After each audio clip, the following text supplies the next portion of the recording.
Bonjour à tous, je suis Jérémy Puot, je suis enseignant d'éducation physique et sportive au Collège de Taonnet et je suis à mi-temps à la DAN. Je vais vous présenter un usage de la réalité augmentée et d'Orasma en éducation physique et sportive. En course d'orientation, en cycle 3. Un petit contexte un petit peu pour vous expliquer comment nous est venue cette idée. La course d'orientation, c'est plutôt dans un milieu naturel, avec un certain nombre d'incertitudes et de difficultés qui sont liées à l'environnement. Or, ça peut poser des problèmes, surtout au cycle 3. Plus on va arriver dans le cycle 4, cycle 5, plus ce genre d'environnement va pouvoir être proposé. Or, avant ça, il convient de l'aménager. Il faut l'aménager parce que la difficulté présentée par l'environnement n'est peut-être pas placée au bon endroit. C'est-à-dire que la zone où l'élève peut se déplacer facilement est peut-être très loin de l'endroit où vous vous situez. Or, vous aimeriez la voir beaucoup plus proche de vous. Et la zone très difficile, avec une orientation très précise, elle est peut-être juste à 50 mètres de votre point de ralliement, ce qui ne va pas provoquer l'effort escompté. Donc, tout ça fait qu'on l'aménage. Et puis, elle peut poser aussi des problèmes de sécurité.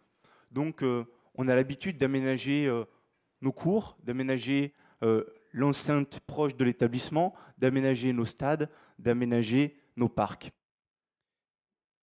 Une des manières de l'aménager et de créer cette incertitude, c'est de multiplier le nombre de balises. Là, juste avant, pour l'élève, c'était très simple. À partir du moment où il trouvait la balise, il avait réussi la tâche que je lui demandais. Or, dans un milieu plus petit, connu, si la balise est à vue, je vais perdre en apprentissage. Donc je crée de l'incertitude en multipliant le nombre de balises. Là, on est venu zoomer sur une carte du collège Taonnet et on voit que dans un tout petit périmètre, j'ai un nombre impressionnant de balises. Ce qui fait que l'élève, si je lui demande de venir chercher la balise 80, bon, bien sûr, on ne lui indique pas que c'est la 80, mais il n'y a plus que 7 balises qui apparaissent sur la carte. En réalité, quand il arrive devant le problème, eh bien, il faut qu'il se pose la question si c'est celle-ci, parce que celle-ci sera présente sur le terrain, ou celle-là, ou en amont celle-ci, et si elle est trop loin, si ce n'est pas celle-là qu'il pense être la 80. Donc là, le problème est réel pour l'élève, et c'est une manière, dans un milieu qui ne pose du coup plus de problème de sécurité, c'est dans l'établissement scolaire, de créer de l'incertitude et de le mettre face à une activité d'apprentissage qui est bien celle demandée en cycle 3 en course d'orientation. Mais ça me pose un problème. Ça me pose un problème parce que quand l'élève arrive devant cette balise 80 et qu'il pense que c'est la balise 80, finalement, il n'en est pas complètement certain. Et il va donc avoir le retour sur cette information uniquement quand il va revenir me voir, quelques minutes après. Or, j'aimerais qu'au moment où il pense être au bon endroit, avec la bonne balise, qu'il puisse avoir directement une information sur cette réponse qu'il pense être la bonne. Jamais, si je lui dis à ce moment-là que c'est la mauvaise balise, la 80, il va retourner venir me voir. Il va revenir juste un peu en amont dans son cheminement et il va se dire, tiens, il y a 20 mètres en amont, j'étais bien certain d'être au bon endroit. Donc je vais repartir de ce point-là et je vais refaire toute la démarche qu'il y a à faire. Or, s'il n'y a pas cette évaluation en direct au moment où il prend cette balise, eh bien, il revient me voir. Et pour la plupart d'entre eux, tout est à refaire. Donc là où la réalité augmentée va pouvoir m'aider, là où le numérique va pouvoir m'aider, c'est qu'avec ce que je vais vous présenter, on a peut-être un moyen de donner un repère à l'élève en temps réel et lui permettre de s'évaluer directement et de reprendre son cheminement, non pas au début, mais jusqu'au dernier point qui lui semble être un point d'accroche certain et un point de départ pour proposer une nouvelle solution.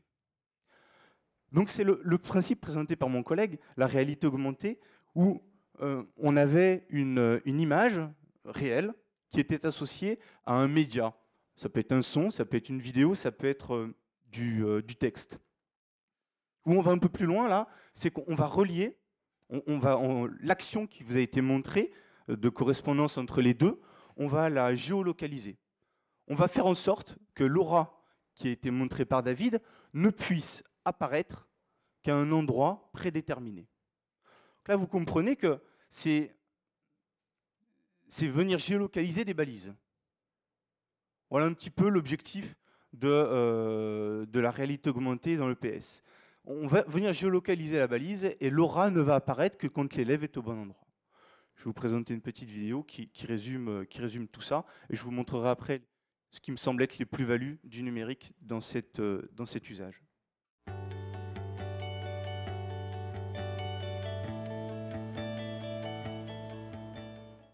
L'objectif est ici de géolocaliser des balises virtuelles.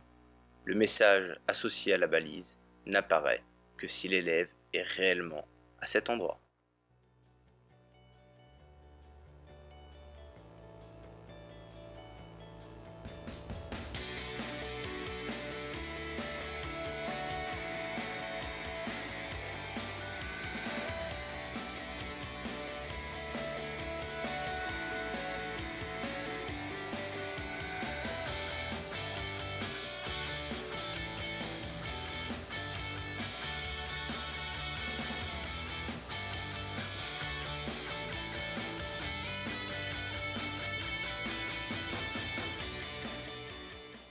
La consigne donnée aux élèves est de se déplacer et trouver le point indiqué sur la carte.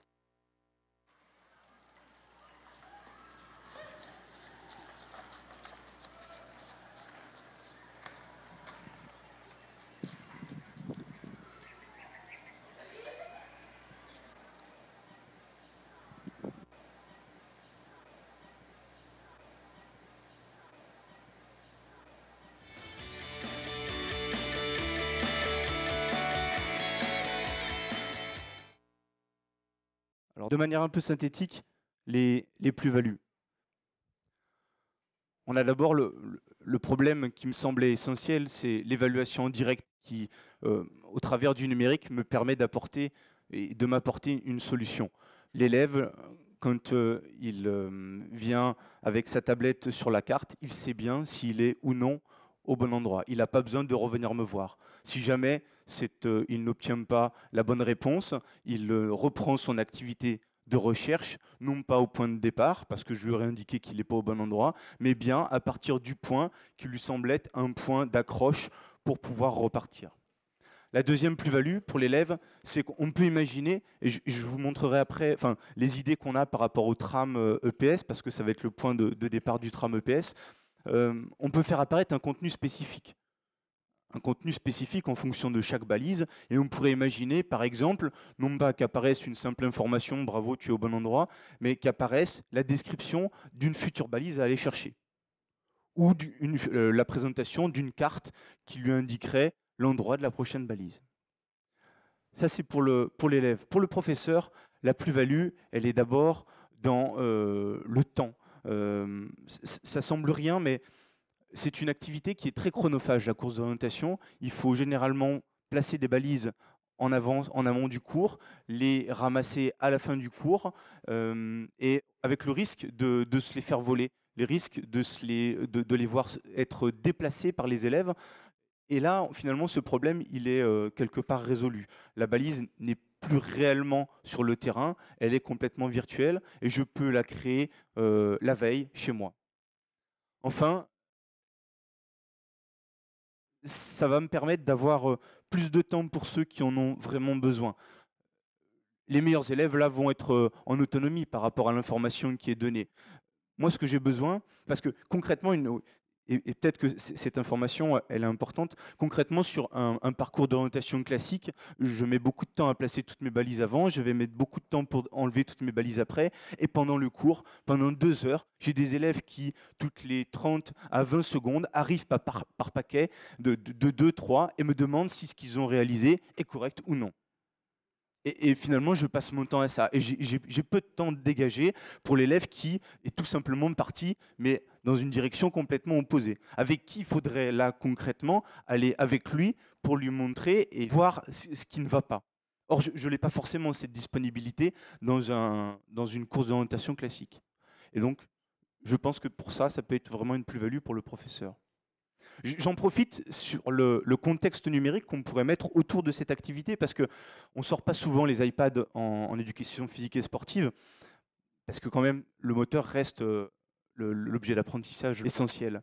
Mais quitte à les sortir, autant voir d'autres applications qui peuvent être utiles. Très rapidement, MapPath permet d'avoir, par localisation GPS, d'avoir un trajet avec une précision de 10 mètres, avoir un trajet de l'élève. Ça permet très rapidement, sur certaines situations, de voir s'il est parti dans la bonne direction, tout simplement. Peut-être pas plus avec cette application. L'outil vidéo peut être intéressant comme moyen à l'élève de s'auto-corriger. Il part sur un parcours qu'on appelle des parcours surlignés, c'est-à-dire que là, le parcours, il est imposé. C'est moi qui l'impose sur la carte. Il doit suivre un chemin précis, mais un chemin qui ne correspond pas à un chemin dans la réalité. C'est un chemin qui passe par un certain nombre de points qu'il identifiera comme passer à 1 mètre d'un lampadaire, puis proche d'un bâtiment. Et quand je lui demande de réaliser ce surligné, il doit récupérer l'ensemble des balises qu'il trouve sur ce parcours. Il arrive que l'élève me présente sa correction et je lui dis, ben non, là il te manque 2 balises, tu n'as pas pris le bon chemin. Bon, quoi faire? Repartir avec lui, lui demander d'aller avec un élève. Or là, l'outil vidéo, si moi en amont, ce parcours-là, je l'ai fait avec la vidéo devant moi, il peut, tout en restant sur place, vivre ce parcours, essayer de voir où est-ce que lui, il n'a pas pris le même chemin que la correction que je lui propose. Voilà, une idée par rapport à la vidéo. Et enfin, un tableur Excel qui permettrait de rentrer les codes des balises et de vérifier comme ça si la balise trouvée est la bonne. Pour donner un peu de perspective, et ça va être l'objet du tram EPS en Polynésie française, ce serait d'aller encore un peu plus loin dans la réalité augmentée, dans ce qui est proposé. De proposer non plus uniquement une information sur est-ce que je suis au bon endroit, mais de proposer 3 zones. De proposer une zone proche de la balise, où là on aurait une information, et c'est là où on veut utiliser la puissance de la réalité augmentée en proposant des contenus multimédia différents. Là, la réalité augmentée nous permettrait de donner à l'élève des remédiations de différentes natures. La première, ce serait une règle d'action. Reprends ta carte dans le bon sens. Ça pourrait être aussi présenter, dans la zone proche, présenter l'endroit où il est réellement. Toujours par la coordonnée GPS. On sait que si cette aura agit à l'endroit où il est, on sait donc à l'endroit où il est. On peut donc faire apparaître une carte de l'endroit où il est. Bon, ça, ce serait la zone proche. Et puis, il y aurait la zone lointaine. La zone lointaine, ce serait tout le reste, où là, finalement, la réalité augmentée apparaîtrait, quel que soit l'endroit GPS, la coordonnée GPS où il est. Et là, on lui proposerait eh bien, soit de revenir voir le professeur, soit de repartir d'un point qu'il a identifié comme étant sûr, où il est bien capable de le voir dans la réalité et de le voir sur la carte. Voilà un petit peu les perspectives pour ce projet. Perspectives qui seront présentes sur le site de la DAN et le site EPS de l'Académie.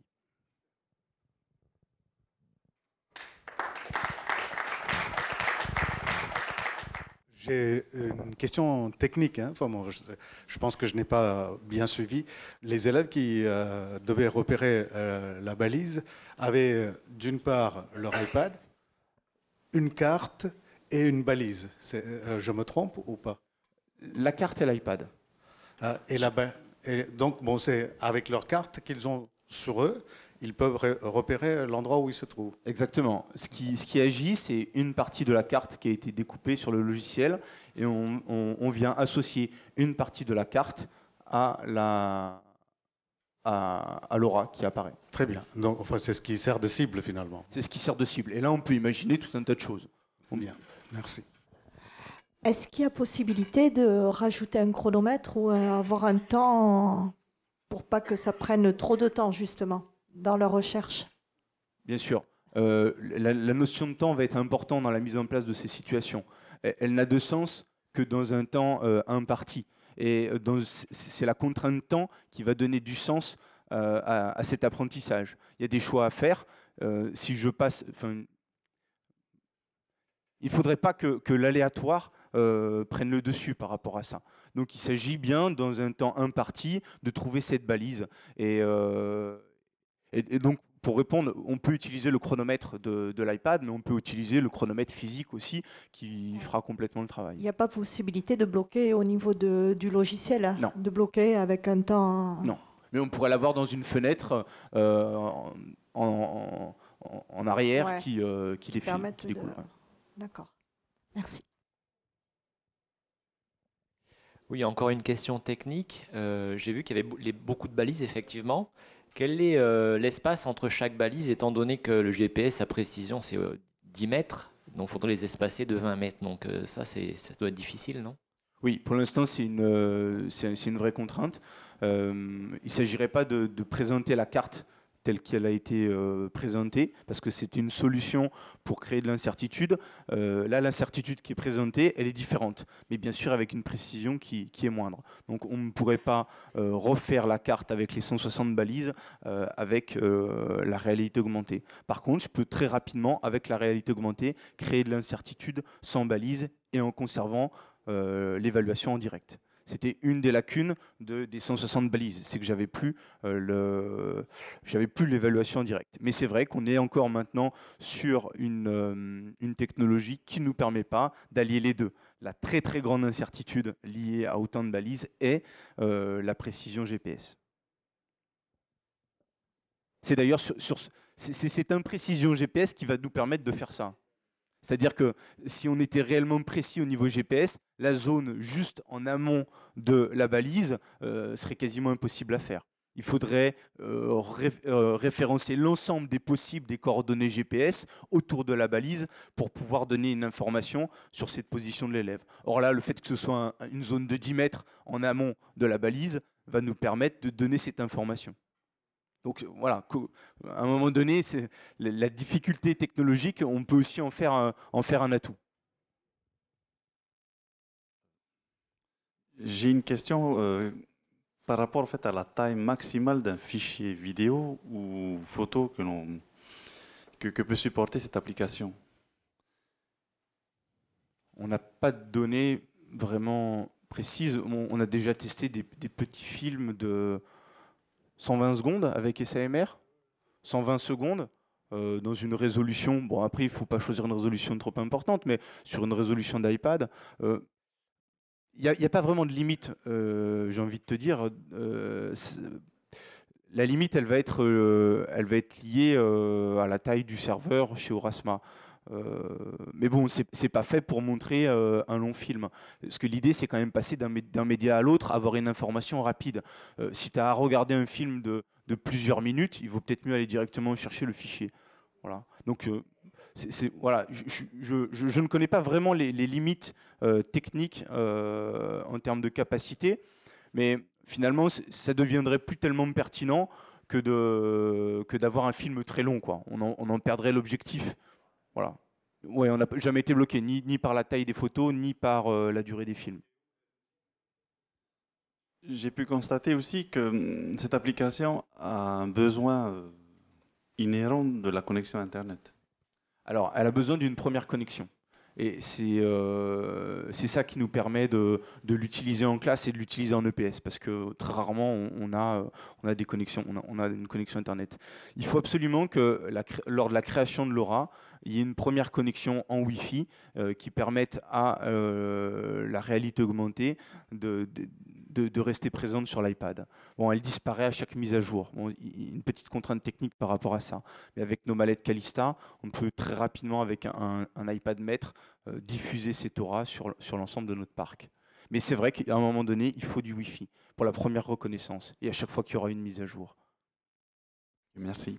Ah, bonjour tout le monde. Jérémy, je me posais la question du temps personnel que ça prenait pour paramétrer l'outil, pour avoir un parcours complet. Alors, ça reste... en temps réel, hein, je n'ai pas accéléré la vidéo. Là, hein. C'est vraiment en temps réel le temps que ça prend pour venir associer une image qui est déjà rentrée sur mon logiciel en ligne à un document qui est déjà rentré dans mon logiciel en ligne.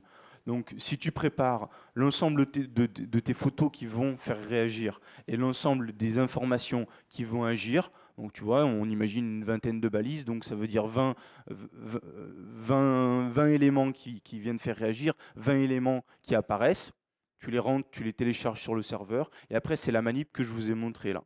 C'est venir raccorder chaque image qui fait réagir à une coordonnée GPS et venir lui associer l'élément qui réagit. C'est pas plus de temps. Et après, bon, il s'agit de venir avec l'iPad reconnaître une première fois l'aura. Voilà. Non, en termes de temps, véritablement, ça m'en prend beaucoup moins que de venir 1 heure avant le cours, déposer mes balises et à la fin du cours, venir les chercher avec le risque de vol que ça représente.